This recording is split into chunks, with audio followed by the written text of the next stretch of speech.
I have this super cute Izakaya bar cat house here. Comes together. It is all cardboard. There's instructions of how to put it together. It comes with these cute little cutouts for your bar. So you got all your different little drinks for your kitty.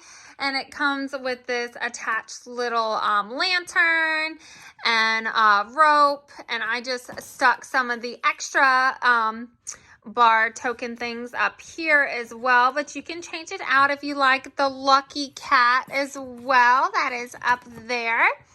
And on this side we have a really cute portrait of a cat on the house. On the other side of the house, it has this cute little face cut out, so it looks like your cat is making sushi. And in here in the front, your cat can enter, and it comes with a cat scratch pad that's on either side, so you can change it out as well. So let's see my cat's reaction to the house. So I have my cat in the Cat Izakaya bar house.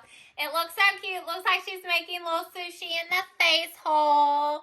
It looks adorable, and she can come in here and hide out and use her little scratch pad as well. It is super cute.